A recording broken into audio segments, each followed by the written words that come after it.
How's it going, everybody? Good, and you? Pretty good. A little cold.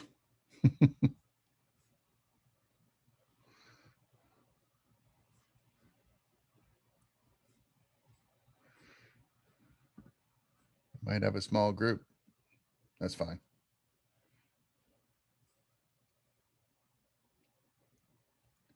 Totally fine. What do I want to do here? Yeah, we can get started, I guess. Not really much to report today. I wanted to point out that I had added a video to this week's, where's my share screen? There we go. I added a video to this week's modules, which hopefully you can see here. So this week, we start talking about resumes and stuff. And of course, we have this initially what starts as an extra credit assignment, which will end up being a homework assignment a little bit further downstream. So I brought in last semester an editor to talk about cutting reels and so forth, which I think you might find helpful. Any of you that are looking at pursuing a career in editing or post-production. If you look up Ashton's video here on the guest speaker tab, I've put the YouTube link in here, and just a little quick snippet about who Ashton is. Check it out. He gave us quite a bit of his time last semester discussing editing and discussing putting together a promotional reel and so forth. You may find it helpful if you're at that point in your sort of culminating all of your documents here and getting ready to graduate and get out there and enter the job market. So check it out. It's here within the module. Otherwise, this week, what we're looking at are the materials on creating your resume or refining your resume. How many of you have a resume already kind of built? Yeah, sort of. You sort of have a resume.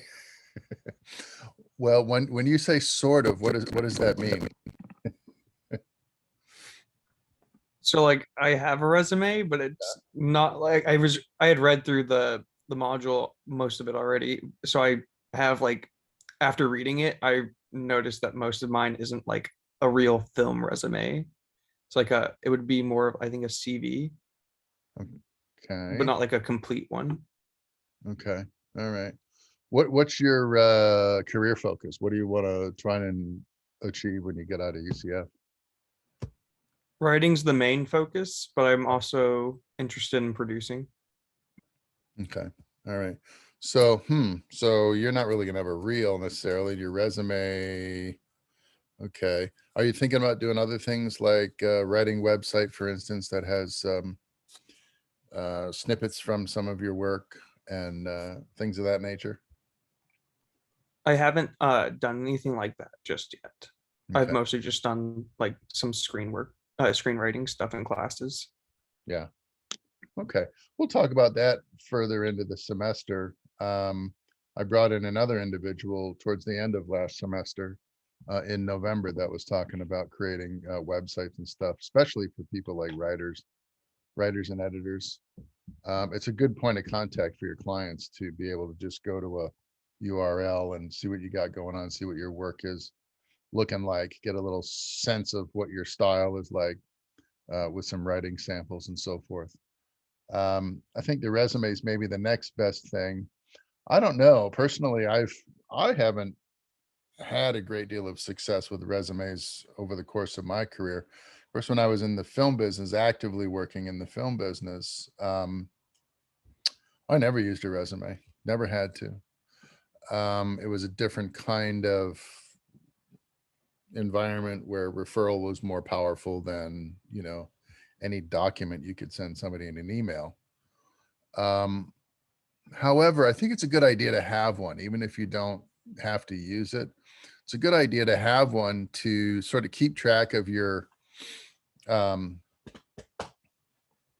your milestones, you know, sort of keep track of your most notable accomplishments and have everything kind of, you know, at the touch of a button or at your fingertips in the event that you do have to send somebody a document that sort of presents you and, you know, in one nicely arranged page, uh, lots of bullet points, easy to sort of pick out the details of what you've got going on, what you have to offer. Anybody have a document like that yet that you're building you want to share with us so we could share a screen and take a look at it? Or anybody got any questions about these resume references and pages on web courses that you've been looking at?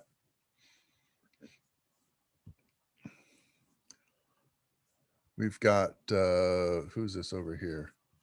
This is Patricia Mellinson. I don't know if this was a student once upon a time here at UCF or not. I suspect probably not. This is a pretty straightforward resume. What do you guys think of a resume that's pretty straightforward like this?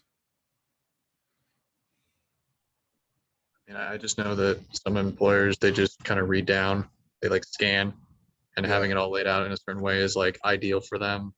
Like no graphics, nothing crazy going on, just like exactly how it is. Yeah, what are your thoughts on that? Because I'm kind of two schools of thought on that, and that is, for instance, my resume currently is a lot like Patricia's here. It's very kind of straightforward. There's no fancy graphics, no fancy layout. It's pretty much, you know, here's what I do, here's what I'm looking for, these are my notable achievements, and this is my work history. And that's kind of it. Are any of you using a resume document, or are you building a resume document currently that's using like a template, for instance, or any kind of sort of graphic styling or anything like that to add a little visual impact? I built one from a template.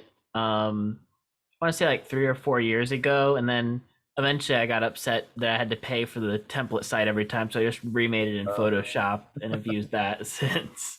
Yeah, yeah. And that's worked out pretty well. So I can show it if you want. I don't know. Sure. If I got Yeah. a If you have the document and you want to share your screen, I'll make you a presenter, and we can Okay, take a cool. look at what you're working with. Yeah. I don't know. You know, like I said, I send out resumes fairly frequently these days looking for opportunities and so forth that are outside of, you know, the film industry, because when we're talking about the film industry and stuff, there are different avenues and things to take that a resume becomes kind of unnecessary. But for like teaching jobs and things of that nature, I still send out pretty comprehensive packages.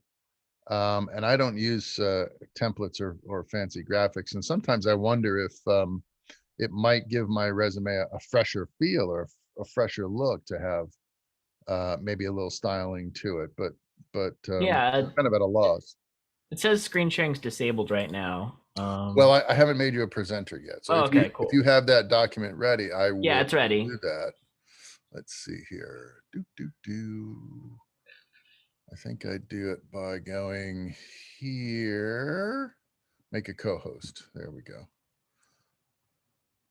So you should now be a co-presenter, and you should be able to share your screen. I might have to stop mine though. Let me try that. Yeah, it says it will stop the others. I'm going to share this screen. There we go. Can you all see this? Yeah, this is pretty neat. This is fairly simple. It's not real complex. It's clean. Yeah. I took off all like the personal info on like the full one I send out. I have more like address and phone number stuff up here. Then I got the line that we were talking about in class. That's a good point. What do you guys think for in the group here? Should he put his home address on or not? I'm kind of the mind that we don't do that anymore. What do you guys think? I mean, don't- nobody's sending snail mail anymore for the most part, right? Yeah. True. I mean, so if you've got a LinkedIn account here, you got a Gmail account listed here, it looks like you've got a website yeah, this URL here. is all on the site, and I kind of have the various. This is yeah, just the resume page. Mhm. Kind of consolidates everything else. So this is YouTube, which is my main thing. This hasn't been updated in a while, but kind of video creation, production, Interesting. that sort of thing. And then I have my marketing experience, which involved a lot of editing. Lead video editor in high school, which even though a lot of that stuff, I wouldn't put it on a portfolio now. It's experience, Right. and time to develop, and then food service, and then down here is education, because I figure they probably want work experience before education. Probably, yeah. And then these are just different skills. Should probably clean this up. This is a little messy, but just different programs. They can say like, okay, he's worked in Premiere, Photoshop, Word. He's got basic skills there. I see Hannah saying that she uses just her hometown, but not a specific address. That's interesting as well. That's true. So they can know where you're based. Yeah, I'm wondering about that. I suppose you have to take the temperature of the company or the individual that you're applying with, right? I mean, if you were looking for work that could be possibly done online and remotely, I'm not sure your address is relevant, but on the other hand, if you're looking for work locally, it might be a good thing to let that potential employer know that you're at least in town, and that you're going to have the ability to meet face to face or work at the office or whatever. What do you guys think for tense? Like when talking, like should you talk in a resume in like the first person or the third person? It's like multifaceted video producer who, that's like very like third person addressing yourself. Or do you want to have like a first person like this is me? And also past or present, because like do I put coordinated or coordinate, like that was one of my responsibilities? Yeah, you wanna put coordinated, 100%. That's like one of the key things is that it's done, not doing or whatever. Pretty sure. Gotcha. Yeah. Unless you're currently, I mean, if that's your work focus as some kind of production coordinator, then I suppose it's fair to say, I get what you're saying though. Work, having accomplished work is in the past tense, but Right.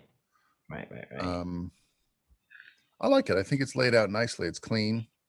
And you're using the skill category, I think, as the sort of focal point that's differentiating each job reference, and then the actual employer themselves is listed merely as an italics in one of your bullet points. That's kind of an interesting approach. Yeah. See, I can stop sharing if we're done with it. So this was I keep trying to scroll it and I can't because it's your document. So you were saying that this initially was a template that was a pay to play template, and then you just redesigned it in Photoshop? Basically, yeah. Yeah, I think it works. You basically made your own template at that point. Yeah, thank you. Yeah, I think it's nice. I think it looks clean. It's well organized. It's got a number of bullet points under each reference, so it's like we can kind of look at what your responsibilities or what job skills you acquired at which position. It's kind of nicely laid out. What do you guys think about this sort of 5-star system in terms of skills and ability? Anybody using this in your own resume document? I haven't ever seen that before, so that's new to me. I've seen it, and I've seen it in a variety of different ways. I've seen it where people just list their their acquired skills and their competencies, and then they give some indication, you know, with text, what their competencies are. I've seen these kinds of graphic illustrations. I always find it kind of funny. It's like, and it appears that you're offering, you know, honest data at this point, because you're in a couple of areas giving yourself only 3 out of 5 stars. But I just kind of wonder what kind of person would like give themselves only 1 star for something. It's kind of, you know, antithetical to the whole idea of selling yourself to an employer if you tell them you're no good at something. It's very true. But I think that this is at least giving somebody an indication that, yeah, I can work with Adobe Illustrator and I can work in Adobe Audition, but I'm probably not, you know, your go-to guy in those areas. But on the other hand, I mean, listing it as a proficiency, I think might be all that you necessarily need to do. I don't Yeah. know. I think this is kind of a popular thing, because I've seen a number of templates that are doing this in a variety of different ways.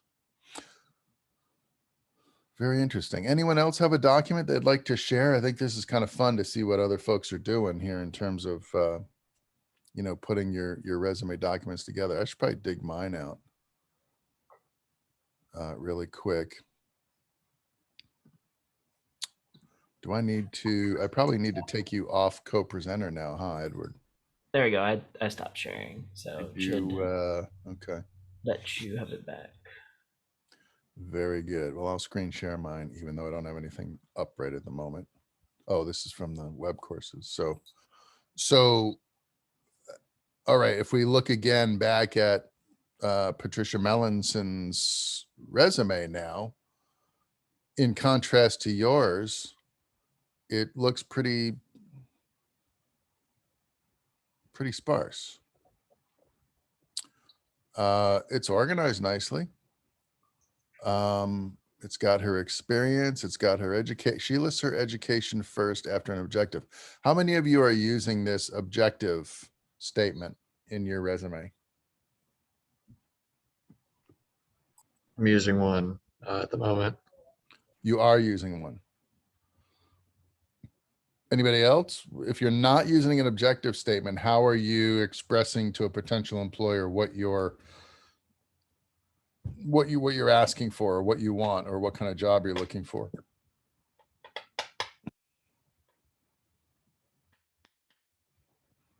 Anyone?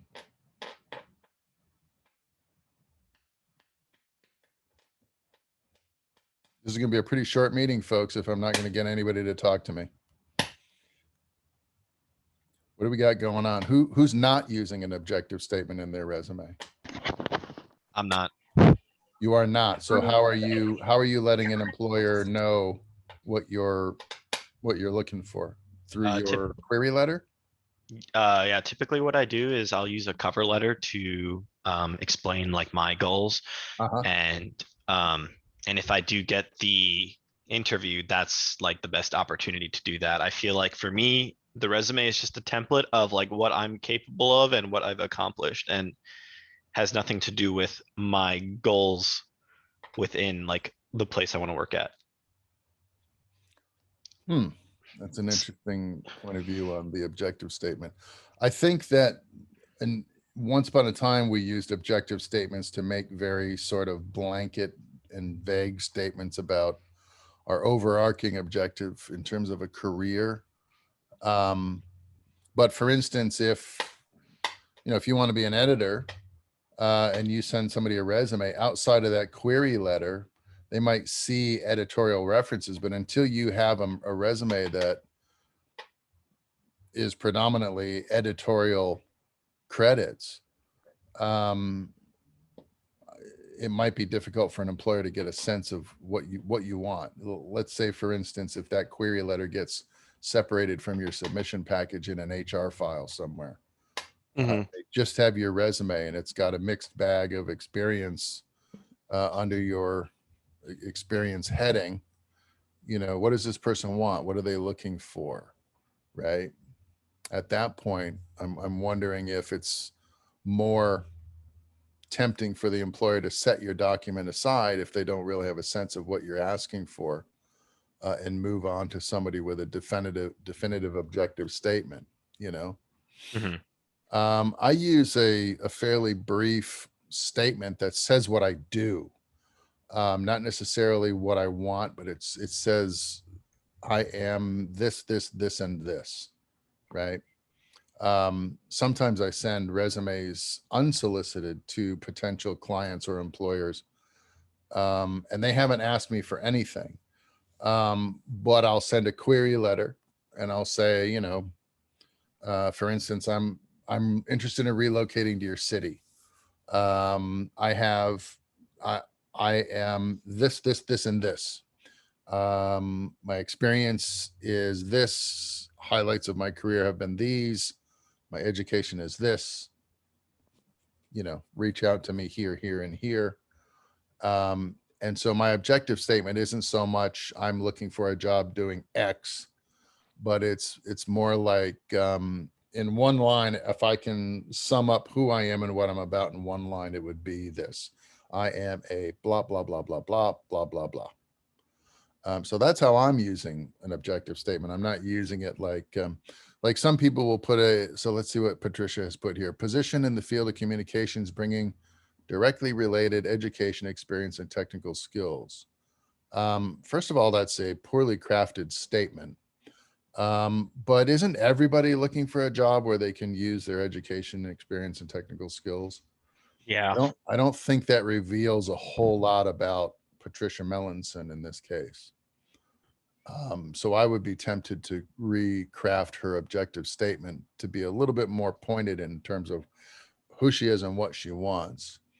Who was it that said they had an objective statement? Who did or who didn't? One of you said you were using an objective statement on your resume. One of you just told me you're Oh, using an I was gonna objective. say that might have been me. Adam. So Yes. what is your objective statement? Do you have it handy? Can you tell us what you're saying about yourself? Yeah, so this was me I set up my resume to get a digital marketing job for an internship. So I wrote, creative fine arts professional, passionate about producing interactive and entertaining digital media, designs and develops creative solutions for customers. There's creative strategy and approach defined by customers, delivered above expectations, builds and maintains collaborative relationships with all stakeholders to certify a smooth production process. A lot of big words. Pretty comprehensive. Yeah. Pretty comprehensive. I'm wondering, I mean, it's great. You're telling everybody exactly what you do and what your focus is. Could you condense that statement at all to make it a little tighter, maybe? Oh, definitely. Yeah. I definitely like bolstered it up Yeah, when I wrote it.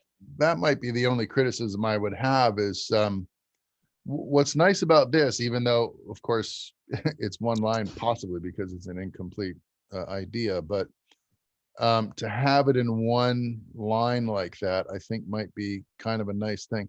Let me see if I can find mine really quick. I'm looking at so it's a slightly older one. I know I redid mine recently, but I don't have it on this laptop. I just realized it's on my desktop. I forgot to throw that on the cloud. I'm trying to see combined PDF. Here's something combined. Where is it? It's gonna have my name on it. Why can't I find it right now? Maybe it's here. Yeah. May of 2019. That's not really very recent. Full application V2, I think, is my most recent. Let's see if I can show you what I'm doing here. Can you guys see my screen okay? Can you guys see my screen okay? Am I? Okay. Yeah, we can see it. Yeah, you're good. So I'm using my address, right? I'm kind of thinking I should take that off. Got my phone, got one of my emails here. So on my resume, I'm putting my Internet Movie Database link right at the top of the page. Sometimes people don't need to go any further than this for the types of work that I'm looking for or have been looking for. But I put career focus here: educational practitioner, writer, consultant, digital media creator, photo and video. That's pretty much it. That's what I'm putting down as my objective statement at this point. It's like, I'm doing these things. This is who I am. If you're looking for that, bang, keep reading, you know? And I also went away from a, you know, from a traditional sentence structure, and I went with almost like bullet points, if you can think about it, just educational practitioner, writer, consultant, and digital media creator. And sort of went with a shorthand sort of way of saying that. I don't know if that makes it more or less effective. I just kind of felt like, in the interest of space, because my resume goes one page front and back, unfortunately. So, you know, it's kind of spaces of a premium on my resume at this point. I got some bullet points for career highlights.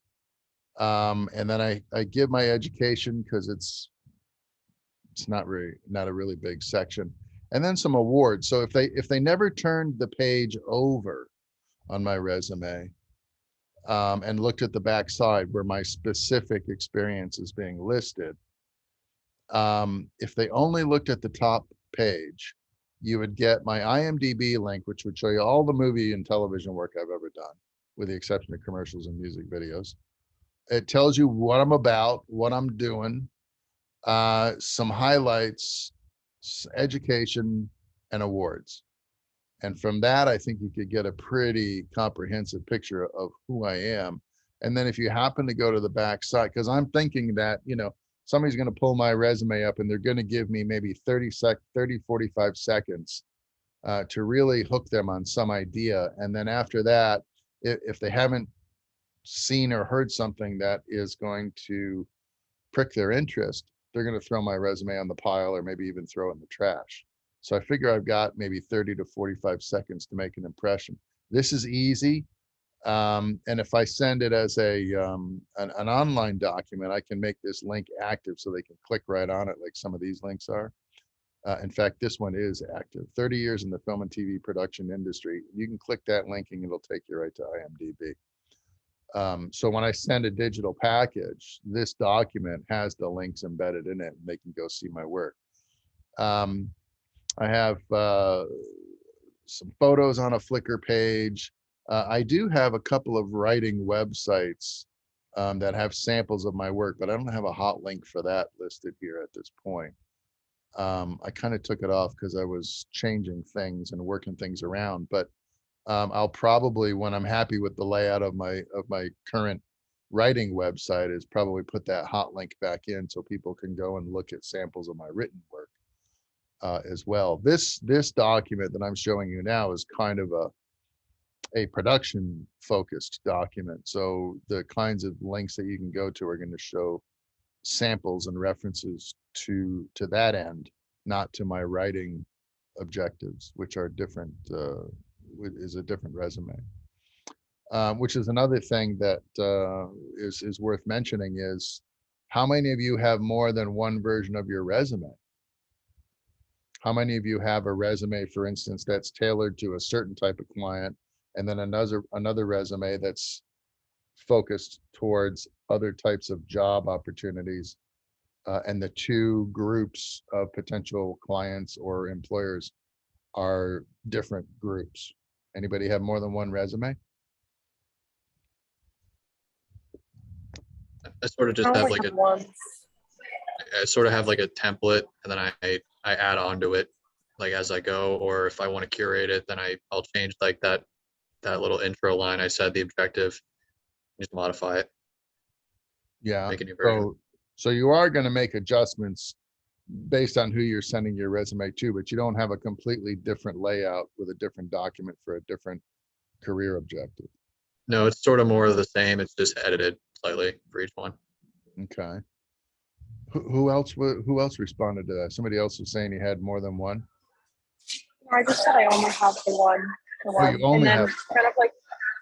kind of like Adam said, like it just gets adjusted a little bit. I feel like I adjust the order of items a little bit more.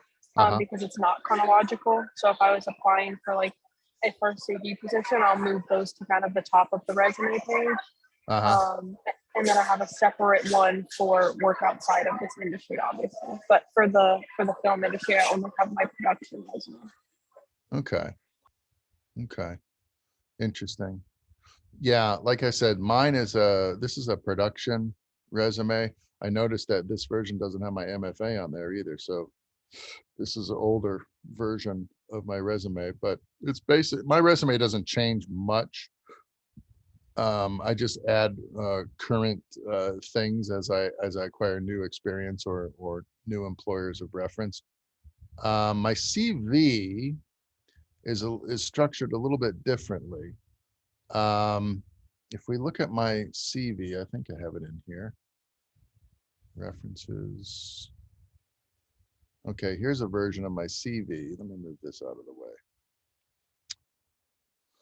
Okay, so in my CV, I have a little bit more lengthy profile. Okay, this is actually a paragraph, so it looks like it's 1, 2, 3, 4, 5 or 6 sentences long. So this is a healthy paragraph. This is more structured around an educational job or potential client, because it's got more information about my academic prowess and less about my production prowess. So you notice that my IMDb isn't at the top of my curriculum vitae. So if I'm looking for a teaching job, for instance, I might put this document, I might prepare a similar package. Like I have a references sheet, I've got a bio sheet, a resume, right? And then I think I've got one letter of reference tacked onto this bundle as well. Let's see here. Yeah, I got one letter of resume on the back side of it. So this is like a basic, a very small package that I can submit to somebody really quick if I need to get a resume out really quick. But what I might do is I might put the CV first if it's a teaching position I'm looking for, or put the resume first if it's a sort of production structured or technically structured job opportunity, so they can see that side of me first. And then since I do a lot of teaching and I've been doing it for a while now, it seems like it's a significant facet of who I've become as a potential employee. So I think it's important to to have both documents in my submission package. So I'm giving people more than one document at this point. But if I had to walk in with one piece of paper, the question is, would I go with a CV or would I go with the actual resume? Because I do have, I noticed this one has my MFA listed. That's good.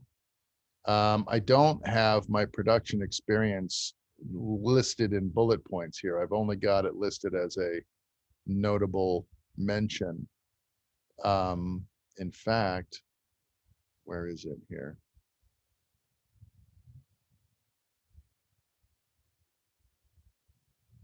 Yeah, I don't really focus on that aspect in my CV. This is more about if I'm looking to teach. So it's probably a good idea I might probably want to put that reference to my IMDb in here somewhere. But for instance, on the back side of my resume, of course, there's a number of bullet points. So there's private sector experience here with bullet points. There's relevant field experience. I can't put every employer that I've ever worked for in the film industry on my resume. The resume would be 20 pages long. But what I can do is say, look, for this block of time, I was a freelance independent content producer, film and television broadcast and web. Positions that I've held are these. And then what I should probably do is put an active IMDb link in this section right here on the CV. And that would get them to go off site to the other document, and then they can look at a more comprehensive list. And then of course, teaching experience with more bullet points up here. So this is the back side of my resume. And then you'll notice my CV doesn't really have that.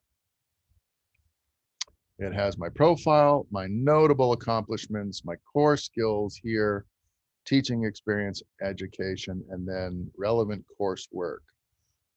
Okay, and I put that on there because if you're going to teach, obviously, and they want to know, well, what courses could you teach if we were to hire you in our film department, for instance? So they have my relevant coursework here. So they know, for instance, that I've taken things like visual storytelling and script analysis, and I've taken writing for games, writing for radio, screenwriting, and I've taken, a variety of different things, so that when they're, when they're trying to figure out if I can teach more than my focus, which is cinematography, lighting, and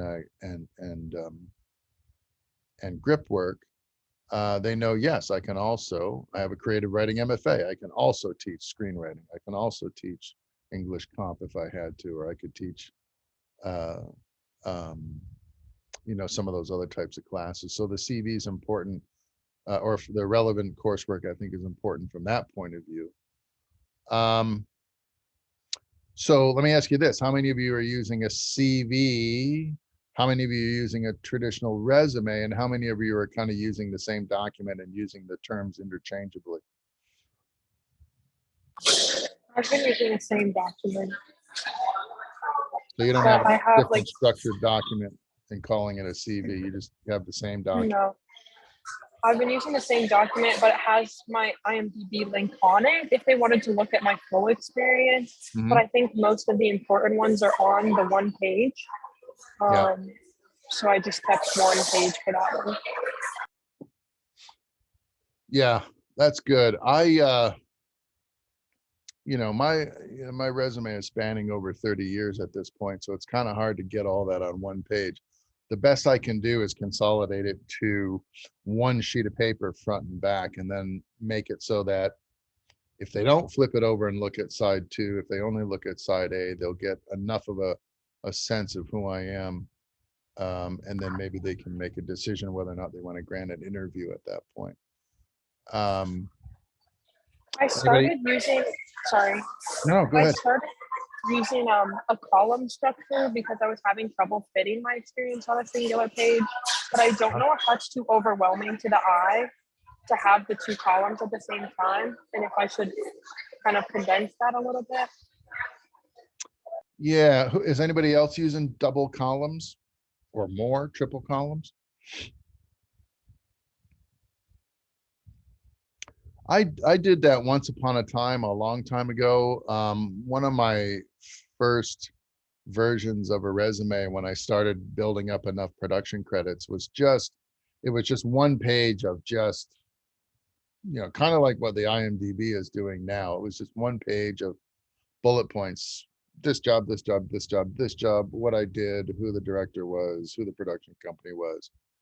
And it does get kind of tedious, I think, after a while. I think it's nice if you can break things up into sections and then tell them, in this section I'm talking about this, in this section I'm talking about that, and they can kind of jump around and look and see if there's something specific. So a lot of people want to know if I've won any awards or if I have any certifications, or so then it's broken up by category in that respect. I don't know if 2 columns is any more confusing than one big column. I mean, this is a pretty daunting list, I suppose, if you're trying to sift through it and figure out whether or not I'm your guy. But on the other hand, anybody have any thoughts on that? I mean, how else are you going to package this much information without having it start to look a little bit like, a complex, not a mess, but certainly a complex bit of information? Anybody using a different technique? Now, we saw that Edward's using that really interesting graphic sort of linear thing. Could I share my screen to show you the column? Yeah, Okay, I just on my phone, so. Let me make you a co-presenter here. This is Hannah. Where are you? Where are you? I also shared a link to my resume if you want to look at that in the comments. There It's you not go. a fully updated one, but I'm currently driving and can't get to a fully updated one. And I Okay. can't pull it up on my computer either. Let's take a look at Hannah's, and then we'll see if we can do something with you here. So Hannah, you should be able, if I stop my share, you should be able to share your screen with us now. There she is. Oh, I see what you're doing. Yeah, I've seen this kind of style before. No, I don't think that's confusing. I think it's pretty neat, actually. What do we got up the top here? We got some hot links up at the top for what?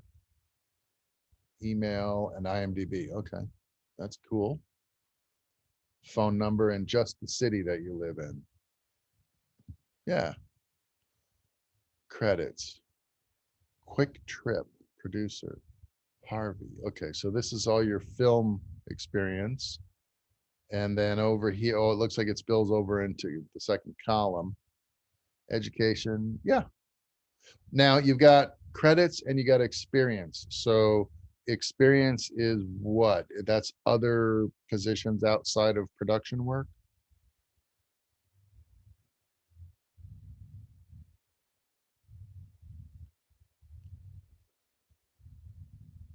Hannah? I just realized my microphone was muted. The experience column is more so like internships than the onset credits. Okay. So I separated those, but I feel like I might be able to choose a better word than experience for that section. Or maybe a different word from credits. Maybe this is production experience and maybe this is related experience. Okay. Or production credits. And then what would you call this? Related experience, miscellaneous experience. Just so that we could jump from one thing to the other. If somebody's not concerned with your production experience, but they want to know, for instance, what you did when you worked as a, say, production coordinator for a particular project, they might be able to gain more information over here. So they would jump right to this section. I think it's laid out nicely, though. I think it looks pretty nice. This is the only page. This is the only page. The only thing that I'm missing, which was mentioned in the modules, is like director and producer names. But I have the IMDb link, so I feel like that could have the references in there. Or do you feel like it needs to be on the page? Yeah, I don't do that anymore either. I mean, I suppose I could, because there's kind of a difference between, you know, when you put on your resume, Angels and Demons, director Ron Howard.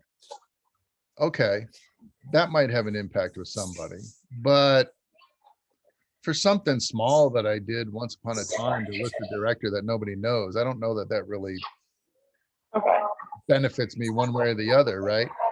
And I suppose you could argue, well, you never know who your potential employer is going to know. You never know what their network is like. But on the other hand, I think, and you're doing it here, and I think that's the smart way to go, is like, just, you know, if they really want to know who directed that movie you worked on in 2013, they can go to your IMDb and look it up.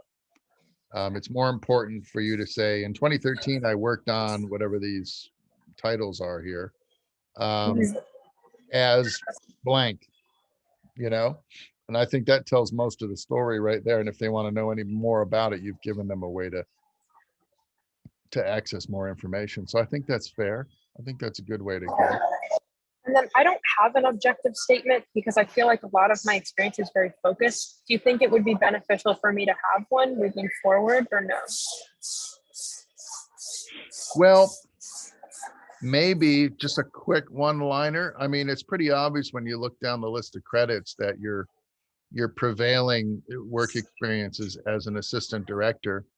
What you're not telling me, though, in all of these references, and I'm trying to think, if you have IMDb Pro, you can find this out. But for instance, are you a DGA assistant director, or are you a non-union independent assistant director? That's an important distinction. So if you, for instance, if you are a member of the Directors Guild of America as an assistant director, I would put that right at the top of the page, because that's an important highlight. And if you're not a DGA first assistant director, you might put an objective statement on there that simply indicates production management and assistant uh, directorial support for film, television, and web broadcast content. You know, just so that they get some idea, so that this no longer becomes the possibility of being random. Although there's a lot of second AD, then you got 1, 2, 3, 4, 5, 6 first AD credits and 1 producer credit. The other thing is the most recent credit is as a producer. So maybe in your 1-line statement, you might want to indicate if that represents a shift in your career focus at this point, like you were an assistant director and now you're a producer, or is producing only one facet or aspect of a job that you're looking for? Are you willing to continue, for instance, working as a first AD, or have you shifted gears and now you only want producing work? Okay. And then a lot of my first AD experience is not chronological. I put the feature film first because it seems the most relevant if I was applying for an AD job. Do you think I should put the shorts or kind of the things that are, you know, lateral to each other in chronological order, or does it not really matter? Well, it's not terribly out of sequence here. We got what? We got December 2019 to February 2020. That's it for 2020. Then we've got March, April, September, and then back to March. Yeah. You might move this one back down here. Table Dance, you might move that back down closer to the Rangers, since they were both done in March and they're both short films, because these are the same category. They're both short films, right? So Yes. I would move that, but then this is a mini series, so that's different. It's also March 2021, and you got April 21 here, which is a concept trailer. Yeah, you might move this one, little Z, you might move up above staff, because chronologically it is sooner, and it's also a different kind of deal. So this is a mini series in March and then a concept trailer in April. This is back in November 2020, but it's a full-length feature film. Yeah.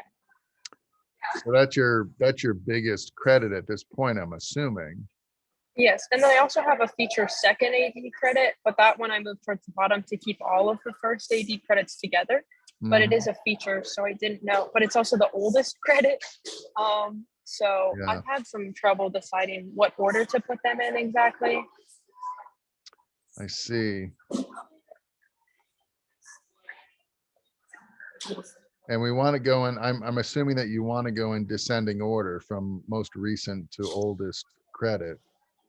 Yeah, I didn't know exactly what is preferred. If it's most recent is preferred at the top, or most notable credit is preferred at the top. So that's why it's kind of been confusing to me, and I just put them where it fits without disrupting the column right now. Yeah. Maybe if it's, you know,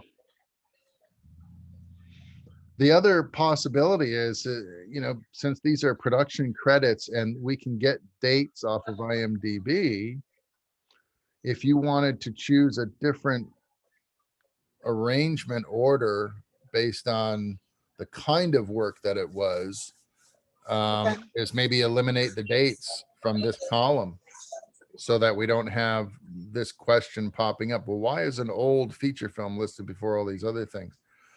It's clear that you're sorting out short films from TV series, from a screen test, and from a feature film. Yes.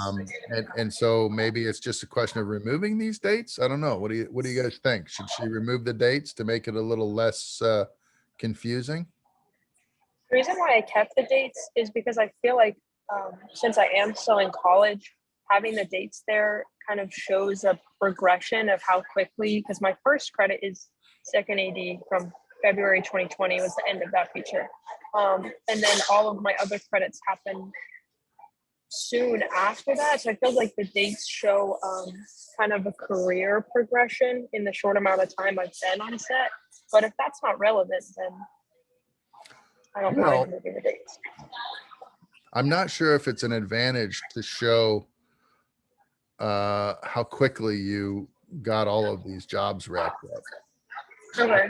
I think what I would be interested in seeing in a potential employee is their work history structured around the kinds of responsibilities that this person was familiar with or had accepted, more so than whether or not you did it very quickly, because I'm not concerned with speed here. I'm concerned with experience and whether or not that experience is suitable to what I've got going on, which is why I'm hiring somebody. So I'm personally not concerned with dates in this context, because it seems like here what you're trying to show people are the positions that you've filled on the different types of jobs that you've done that position, and it's predominantly first assistant director. Like I said, the dates are obvious. Perhaps are these on IMDb now? Have you gotten all these credits on your Internet Movie Database? They should be. I can double check. That would be interesting to know, because then the dates would be available over here if they really wanted to know, well, what year did you work on Harvey? It's going to be pretty obvious, I think, if you know, if you're in an interview, you know, and you're a younger person, they're not going to think that you did, you know, that your resume is 10 or 15 years old.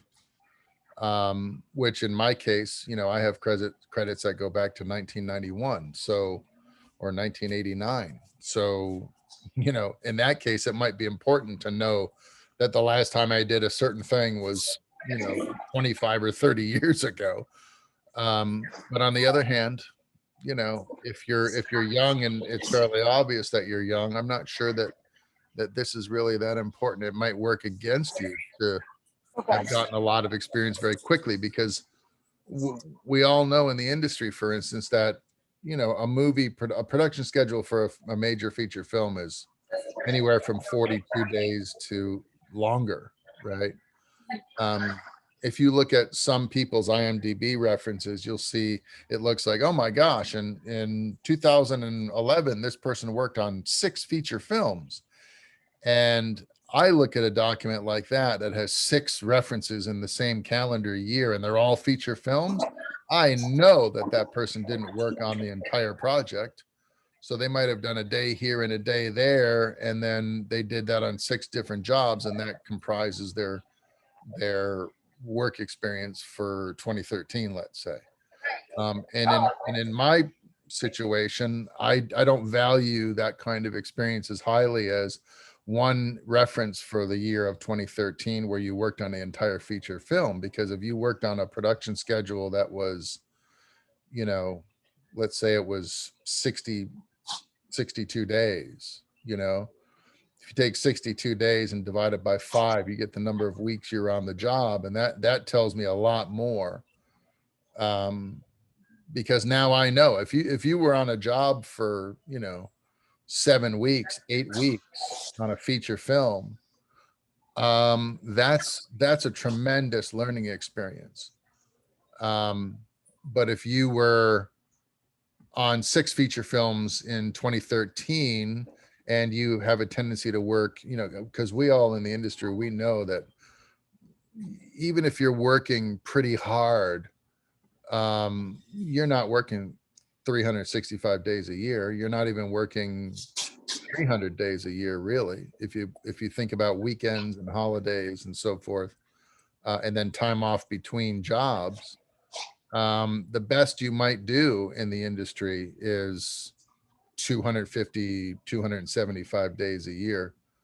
And then the rest of the time you're off. So out of 275 days, if you worked 60 of those on one feature film, that's a significant part of your year. And that's a good piece of experience to be highlighting on your resume. So I also just checked, and my IMDb has all but one of the credits on there, but the one that's missing is not really that important. I Yeah. don't think that project is on IMDb at all, so I'm not surprised that it's not on there. But every other one, 9 out of the 10 is on IMDb, so I guess I can omit those dates. Interesting. But do you think the internship dates stay, or no, those should be removed as well? What do you think, folks? Should the dates stay or should they go? Anybody have an argument for keeping the dates?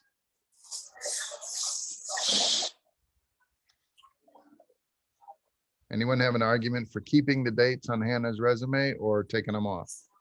I think it can really go either way. I think it just still depends on who you're submitting it to.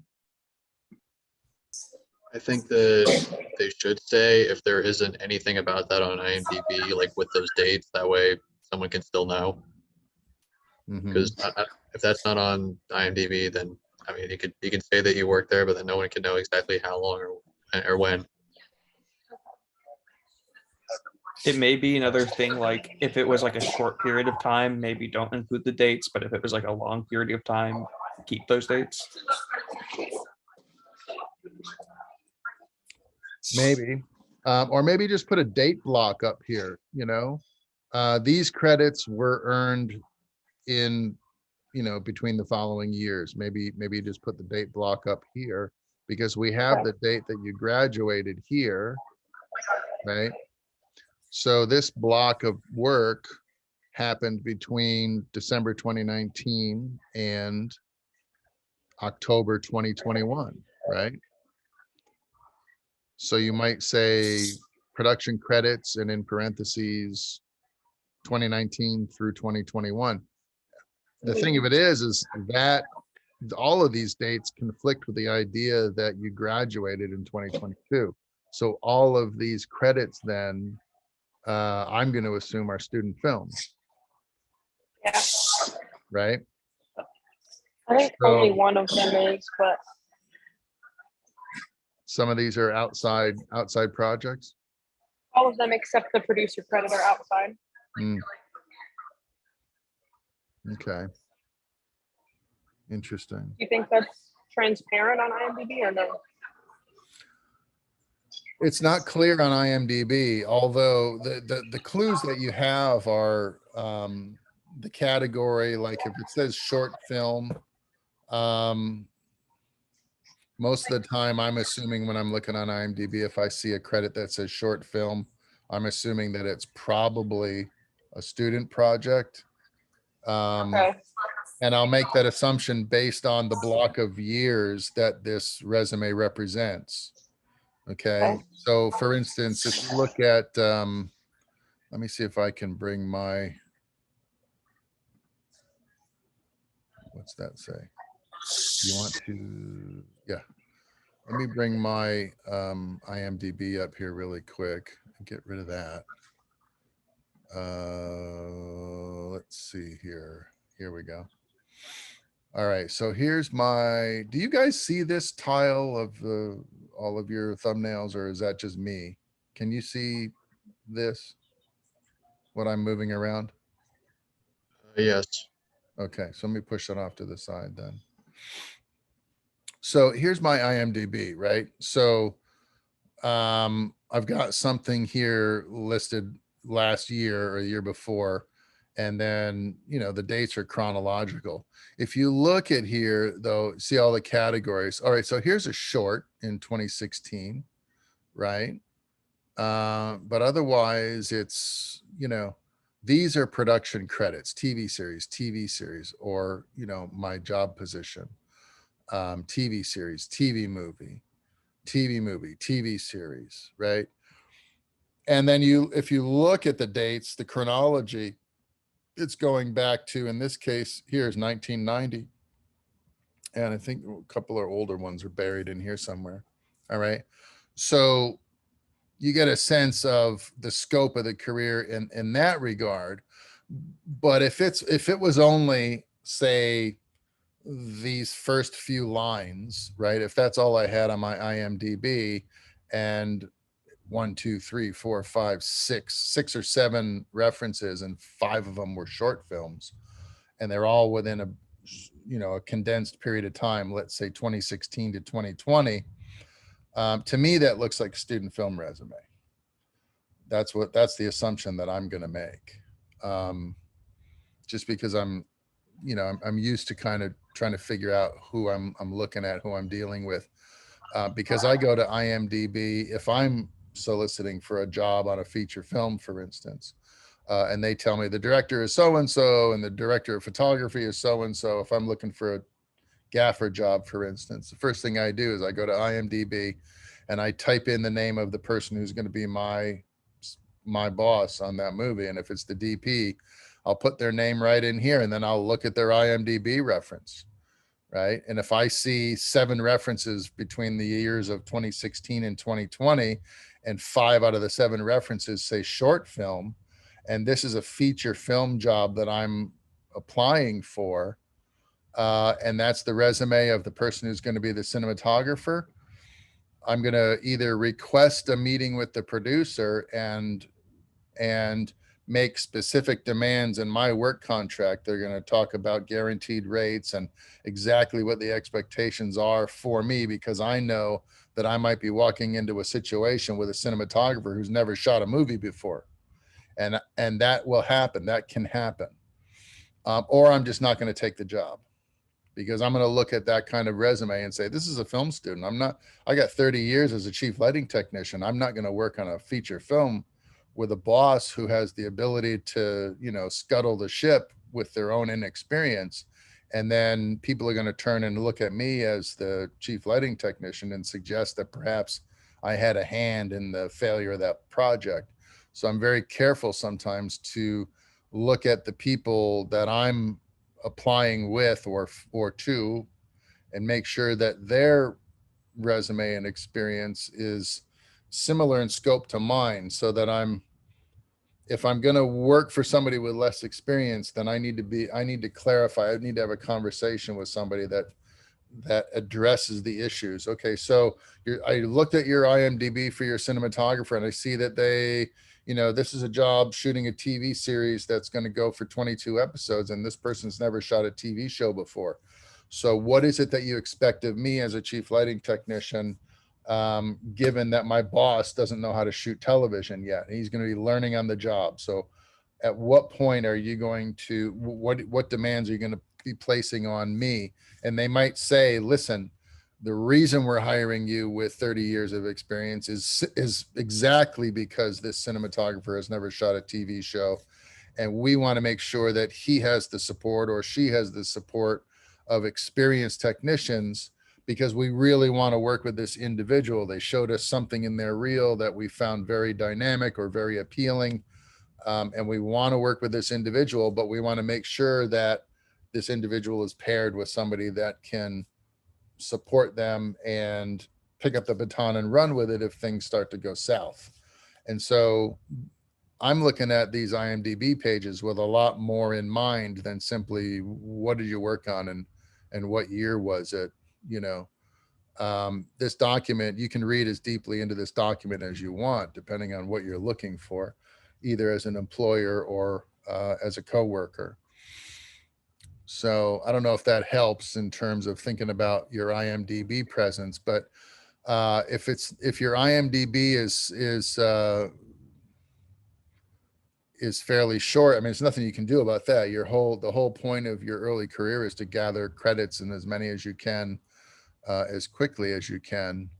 And they put the dates on, in fact, I didn't do any of this. They did all of this. So they'll put the dates on your IMDb page. That's why I don't bother to put them on my resume.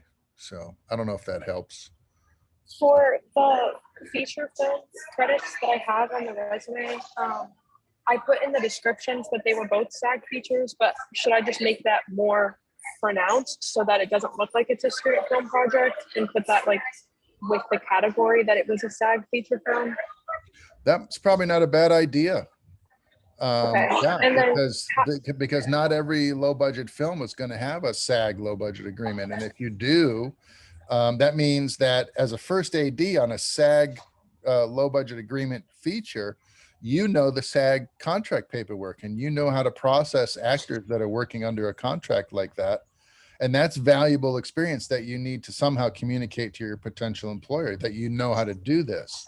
So yeah, I think that you should look for a creative way of working that information into those job references. I had them in the description, but I feel like if somebody's skimming it, they might not catch that. But as for the short film credits, I mean, I completely understand where you're coming from. Seeing the dates as before I graduate makes it fairly, apparent that it would be a student project. But the short films and the mini series that I have on here aren't student short films. So is there any way for me to convey that that's not, super obvious? And I don't know, I feel like it's almost inescapable with my age that it would show up and appear like a student film. I think about it this way. If you've got a bunch of dates on your resume and they all kind of appear as though they were student projects because your graduation date is newer than your experience dates, then a potential employer is going to make that assumption already, right? So I wouldn't say anything about it. But if something is distinctive, like, maybe you call those, if those are jobs that you did outside of school and you got paid to do them, or you got compensated in some way, let's not even narrow the scope to merely transactional in terms of money. But if you were compensated in some way for the jobs that you performed, maybe you put professional experience as your heading on that column so that it differentiates between work that you did while you were in school and work that you did outside of the context of your film program that you got paid or compensated for. So maybe it's professional experience. Okay. I only have one credit on here. That's also the credit that's not on IMDb. But I only have one credit that wasn't professional experience. Should I just omit that credit in general? What kind of credit is it? It was the producer one. It kind of stands out from the rest of them, but that's my end goal. Like right now I'm doing first city work, but my end goal is producing, which is why I put it on there. But it's not on IMDb, and that's the only non-professional credit that I have. Well, maybe you just say, while in school, was it a thesis film or something that you produced? I think it was somebody's BFA short film that I produced. That's a good question. Is it the only credit that wouldn't be outside of school, right? It's the only credit that, yes. You can maybe make another category that says student projects or professional projects, so that you differentiate in that way. I'm of two minds on it, only because I don't like telling. I mean, when I was your age, I didn't like telling people that, something that I might have done, which I deemed legitimate experience, was a student film, because I was worried about the inherent bias of people that were working out into the industry saying, "Oh, student films don't count, kid." I was of the mind that I didn't want to give anybody any ammunition to discount my experience simply because I had gotten it on a student film set as opposed to a professional film set. Although the conventional wisdom would seem to indicate that experience you get on a professional film set is going to have more, for lack of a better word, validity than experience on a student film set. I'm not sure that I want to tell people that necessarily, but. Okay. I feel like I'm kind of at an uphill battle with this, because as much as I would love to say student films have, like you said, more value or as much value as professional experience from a hiring aspect, the position that I usually apply for as an AD, it already makes it a little harder for me to come across as experienced because of my age and sometimes me being a female also. So I feel like some people, if I had a student credit separate, or I don't make that distinction, they're going to assume that it's a student credit, if that makes sense. And I don't want it to come off as my experience not being as valid if they think that it's a student credit, as opposed to a professional one. I think it's the opposite. And I think the problem is that credit says producer. Yes. Because here's the catch 22 here. If somebody looks at your resume and they don't make the connection that producer credit is a student film and they're looking for a producer, Sure. are they going to confuse you with somebody who is willing to take on the responsibility of producing something like a TV show? You know, because at this point, think about it. Are you capable of producing a TV show or producing say $1 million feature film? Are you capable of that? Are you willing to take that responsibility at this moment in time? If you're not, then maybe that producer credit needs to be highlighted as a student credit against the other credits, which are professional credits as a first AD. And then that distinction is made so that nobody Okay. can sort of say, you know, what kind of producer is she? And then be confused, you know? Okay. That would be the only situation I think where I would want to make that distinction, because like, for instance, if your resume was a grip resume, right? If you do grip work on student films and you'd worked on a dozen student films in your career as a film student doing grip work, and you wanted to work as a grip getting out into the industry, I wouldn't draw as much of a distinction there between student film and regular film, because grip work doesn't deviate that much between a student film and a real film, except maybe in the scale of what you're working on. But producing is different between a student film and a professional film. And so you don't want to try, you don't want to present the appearance that you're substituting student producing experience for professional producing experience. You don't even want it to look that way on your resume. So in that case of the producer credit, I might be tempted to draw the distinction with a different kind of heading because of the kind of credit that it is. And those other credits as a first AD are professional credits. They're not DGA assistant director credits, but they are professional production experience credits. And so therefore, there's no argument there. Yeah.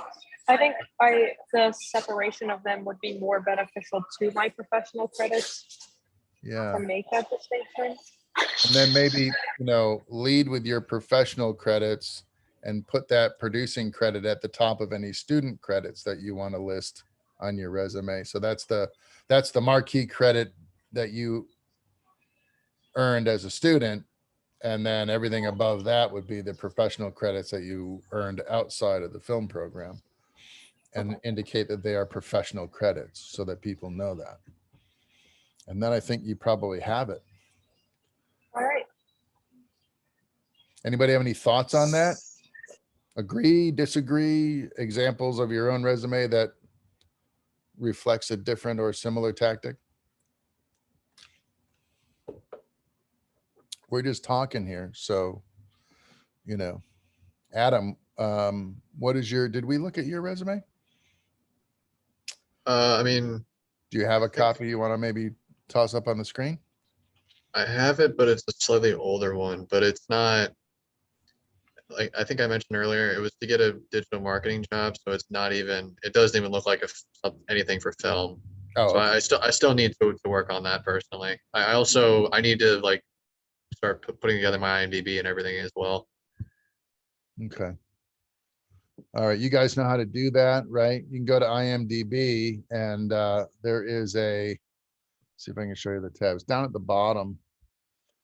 Yeah, edit the page, contribute or edit the page. You can click on that. And if it's your page, let me see what they want right now. Let's see here. Edit the page, sign in. Okay, so you can sign in with IMDb. So I'm already signing in. Let's see, I think this is under White Like Mike.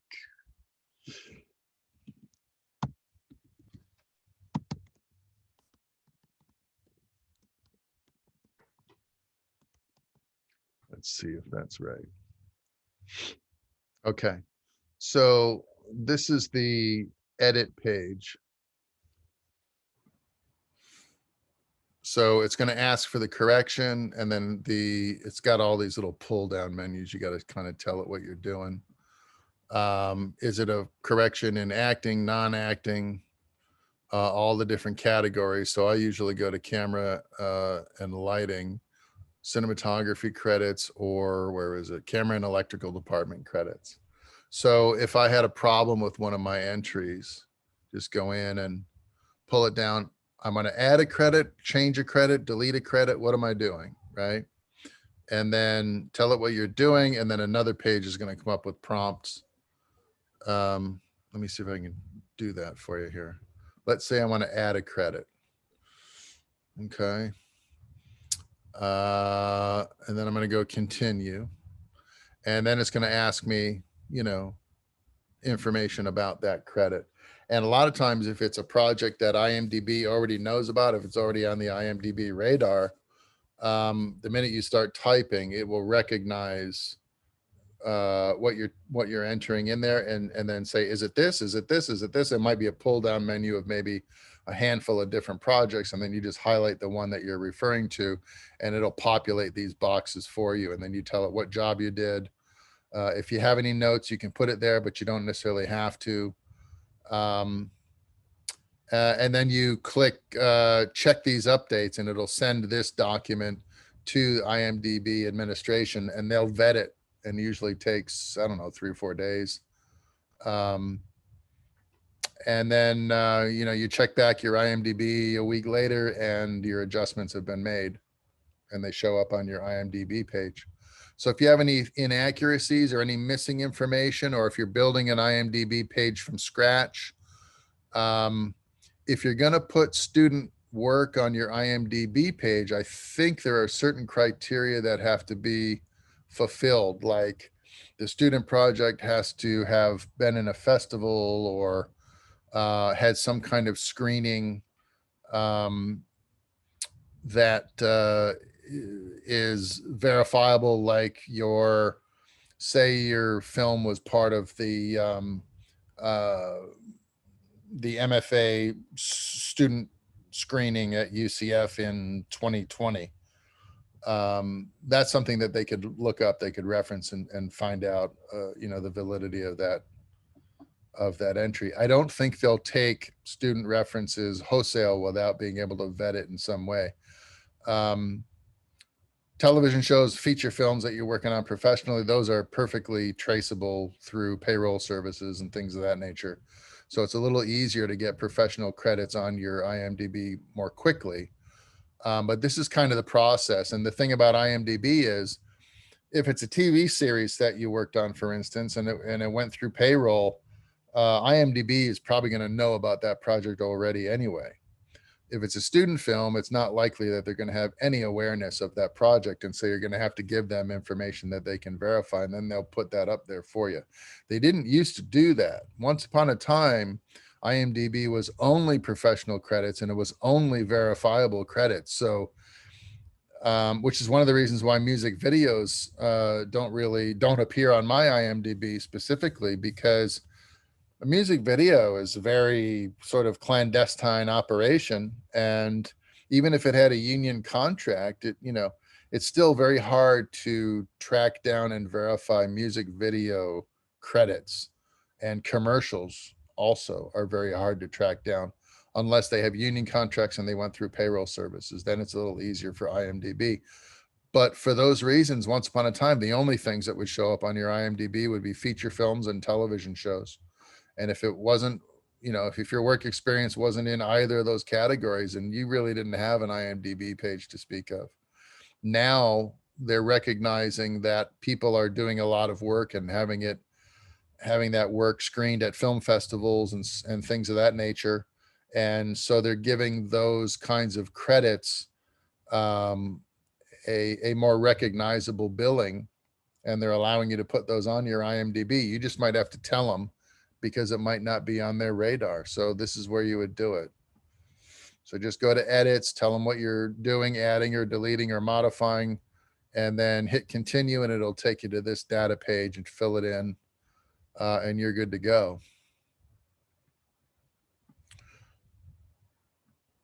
And this is basic IMDb too. This is not IMDb Pro. IMDb Pro, you can also put things like your bio on there. You can put a resume on there to download. You can put behind the scenes photos of the jobs you worked on if you have IMDb Pro. But it costs to be a member. I don't have IMDb Pro. I just have regular old freebie IMDb, which is fine, you know. So it's up to you whether or not you get Pro or the regular IMDb. I don't think this is really kind of worth the money, but you know, it is tax deductible. If you do pay for IMDb Pro, you can write that off on your taxes if you need the deductions. So keep that in mind. That's always important to consider. Okay, so if I go back to resumes, let's see here. Oh, here's somebody, Wesley Miles. Let's take a look at Wesley's resume here. This is laid out a little differently. Got a shadow box to the right-hand side. That's kind of neat. And so it's putting certain, so this side is clearly production credits. And then this side is some of the other administrative credits, education, skill sets. What's this? Leadership and peer support. That's a new one on me. Creativity. 12 days of dope lighting. I have no idea what that is. Interesting. Organizational involvement. That might be a good thing. Notable organizational memberships is probably a good thing to have on your IMDb if you're a member of film clubs and things of that nature, like Digital Film Society or IATSE or something of that nature. I'm trying to think. I don't think I put my, yes, I think I do have my IATSE membership listed under my notable credentials at the top of that page. I don't know what I did with it now. Hold on. Let's see, career highlights. But trade union affiliation. Yeah, it's right up here in the bullet points. IATSE 728, Los Angeles. Local 477, Miami, retired. So yeah, my trade union is listed up here. If I had more union affiliations or more club memberships and stuff, I might make a separate category for it and pull it out and give it its own heading. But nah. One thing you could consider, Hannah, is using different things like heavy type versus regular text versus linkable text versus heading font sizes versus paragraph font sizes, and change up graphically the look of your material a little bit as well if you're worried about certain bits of information getting buried in the text. That was something that they taught us years ago in terms of resume building, that it was always good to use a variety of visually stimulating text on a page. Don't use the same font for the whole document. Don't use, narrow font structure and things of that nature. Go with bold, go with color, go with different sizes. And in some cases, they say you can even go with different font types, as long as you don't exceed, I think the rule of thumb was up to 3. So you could have up to 3 different kinds of font styles on the same document page and still have that be considered acceptable. Like for instance, I've got block letters in bold, block letters in narrow paragraph style text, and then italics as my 3. And then if you added linkable text, that would technically be a 4th font style on the same page. So I've got actually 4 font styles going on here. But if I want somebody to be able to say isolate education very quickly, that's in big block letters in bold. And then all of the italics information are the schools that I attended.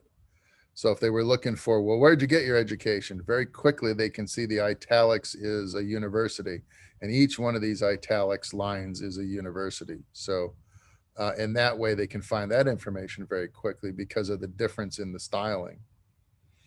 So think about that. That's something that you can try as well. That's kind of, I think, the school of thought behind this shadow box here.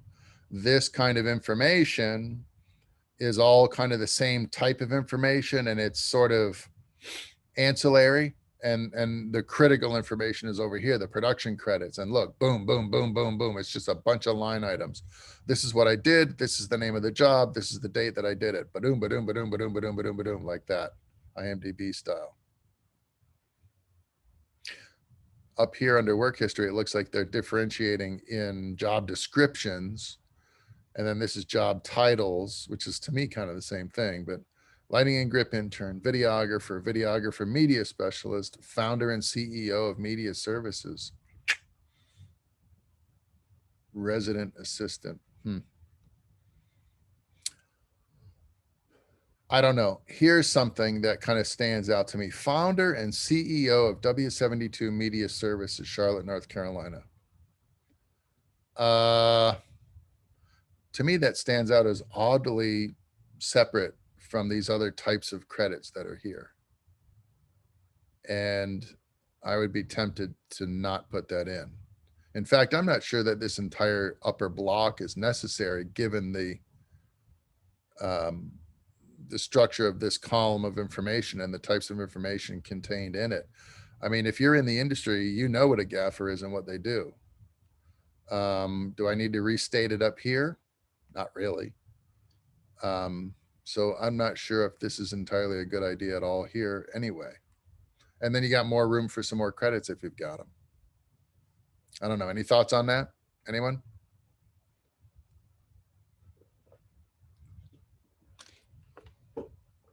Okay, moving on. I'm not going to go through all of this because it's pretty academic and boilerplate. Look through it, and if you have questions about any of the content or whatever, you can always shoot me an email, reach out to me, and we can talk about it. I think there's enough examples in here for you to look at to give you an idea or a sense of what's going on. I don't remember if we have any template links here for you to use if you need a template link, but I know that in, for instance, Word, there are several different templates for resume that you can choose from if you go to the template pull down in the Word doc navigation. And it'll give you a couple of different styles to choose from. I'm not a big fan of paying for templates. There's too much free stuff available online. I like what you did, Jonathan. You just copied the style and reproduced it in Photoshop. You know, I just don't, I don't subscribe to paying somebody for a template for something like a resume. Yeah, so this is a pretty basic section. I don't know what more I can say about it. Does anybody have any questions about any of the content that you've read or looked at, or have anything that you want to cover with the group where we can get the advantage of a conversation going here? What do you think? What do you guys think about this section? I was just going to add something about adding onto resumes. On mine, this was something I found with some friends of mine that are engineers. I thought this was kind of cool. I don't know if I actually don't know if this has ever driven engagement or worked, but I put a QR code with the LinkedIn logo at the bottom of mine because I was building that at the time, like very, very much.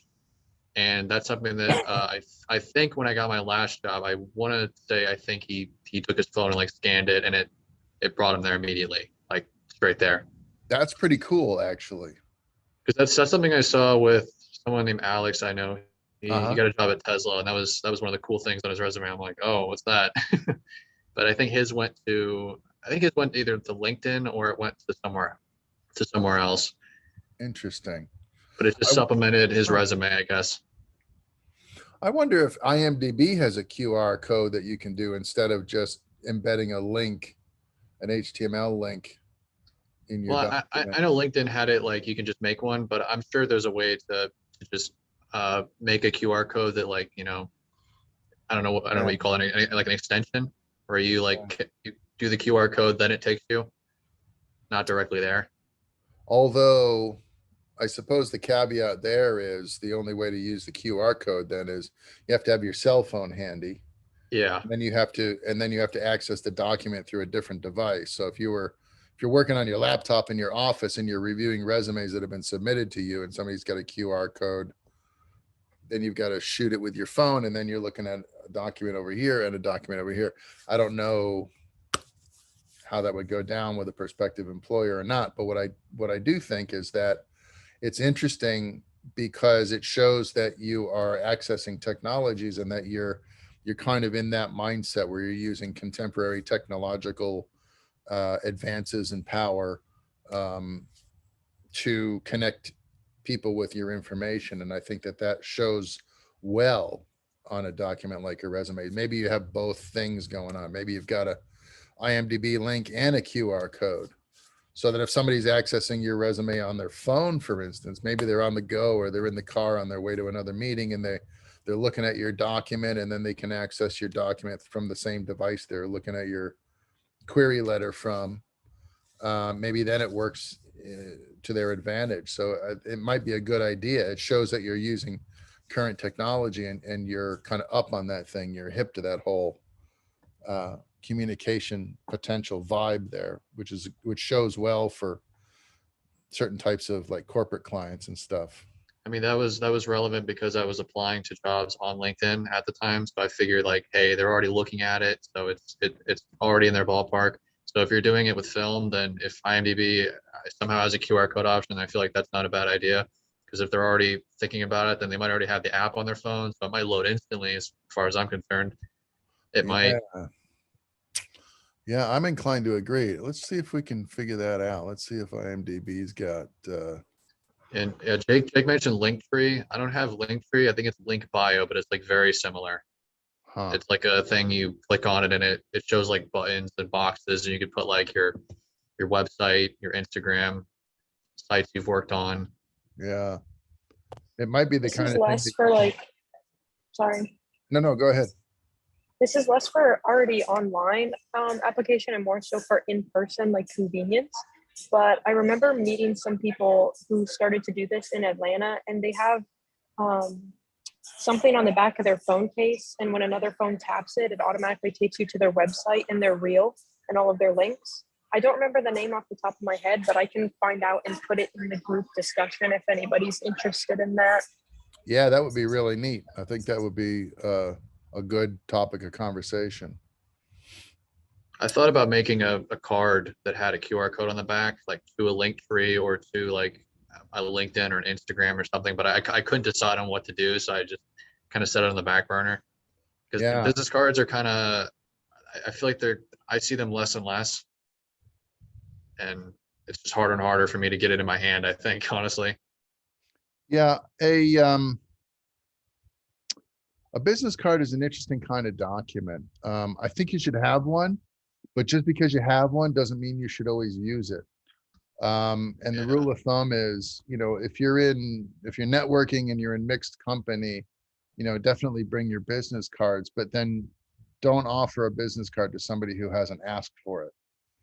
Right. Yeah. So some people, they bring a stack of business cards and they just start handing them out when they go to a meeting or a gathering and everything. And then that's what I've seen, and it doesn't work. It goes in my pocket or my bag and I never even see it again. Like, right. Or it ends up on the floor or in the trash can, So what I've found and sort of the prevailing wisdom there is if somebody asks you for it, you should have one and you should be able to produce it and give it to them so that they, because obviously if they're asking for it, they want it and they're going to use it. Maybe they still use a Rolodex system, or maybe they have the software that ingests your business card and turns it into a virtual card, and they've got a whole file full of, whatever their reason is for asking. If they ask for it, it means they want it. And if they don't ask for it, it doesn't necessarily mean that they don't want it. But maybe they don't know what to do with it, or maybe they don't value that kind of, document, so I think you should have one. I think it should be as simple as possible, and don't put a lot of stuff on there. Your name and your phone number and maybe what you do. But if you're the kind of thing that, you're the kind of student who has a business card that says, I'm a writer, producer, director, DP, no, you don't want to do that. You want to tell people the one thing that you want and how to reach you, on your business card. And beyond that, I think you don't need any additional information. A link to a website with a whole variety of information about you, I think is a good way to go. So like I could send somebody to, for instance, my writing website with just my writing website HTML on a business card and my name, and maybe my phone number, and maybe not, because you can get my phone number on this website. It might be more important to just direct somebody here to answer all of their questions, and the business card is merely my name as a refresher, and then the link to this, and then this is the answer to all of their questions. Maybe that's the way to go. And I got a couple of different versions of that going on, so I could send them here, or I could send them to the other one, depending on what kind of job I'm looking for. So you could try tactics like that. I think those are the types of things that Chris Odom talks about in his recorded session. I think is towards the end of the semester. If you look in modules, Chris Odom talks about websites and things like that. Where did I put him? He was towards the end of the semester around November 18th, which should be towards the end here. Evolving with the industry. Oh, he's supposed to go here. I put Ashton in there by mistake. All right, I'll put Chris Odom's videos back up here. So you can look at, he's got several videos on YouTube about websites and about branding and packaging yourself with documents and so forth. It was a pretty good discussion. So I'll make sure that gets back up here in your modules section. Okay. That's kind of really all I wanted to talk about today, folks. I don't know if anybody else has any concerns that they want to, raise as an issue here for the group, or not. If not, that's fine. Then I'll just ask for a motion to adjourn for this afternoon. Does anybody have any additional business or anything to offer or any questions to raise at this point?